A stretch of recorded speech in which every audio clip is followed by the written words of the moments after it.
première étape du projet de démocratie en action, c'était de faire un sondage pour voir comment était l'état de la démocratie dans nos organisations. Et la deuxième étape, c'était de faire un forum régional pour savoir si, justement, les défis qui avaient été identifiés, s'ils étaient vécus sur le terrain. On avait 4 organismes régionaux qui ont participé. Les défis qu'il y avait à relever au niveau de la démocratie n'étaient pas les mêmes que les groupes de base.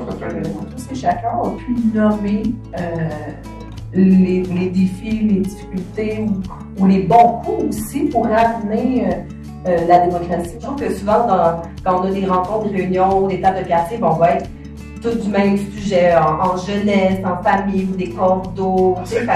De parler de démocratie avec des bénévoles d'autres organismes, j'ai trouvé ça vraiment riche.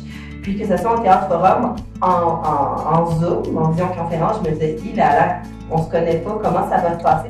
C'était surprenant. Ça fait tellement du bien de parler de ce qui va pas, surtout que, juste la démocratie, c'est un sujet qui devient quand même complexe de nos jours. On était en période de pandémie, donc ça nous permettait de nous rassembler autour de sujets difficiles, mais vu que dès le début, ça a été structuré pour que ce soit dans le plaisir, au lieu de nous rajouter du travail, parce que quand on est dans le communautaire, on est tout le temps en train de courir après tous nos projets, là, OK, on prend le temps, mais ça va être léger, ça va être agréable. Puis, cette structure-là a été le projet tout le long.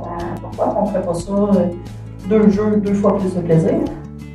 À deux, c'est mieux. Le jeu, j'ai adoré ça. C'est voir, on a participé à quelque chose de concret. On sait que ça va être utile pour les gens. Comment réussir à s'aider dans le communautaire quand on n'a pas le temps de s'aider? Si on le fait par le plaisir, si on le fait par être ensemble, ça finit par nous donner de l'énergie au lieu de nous en enlever. C'est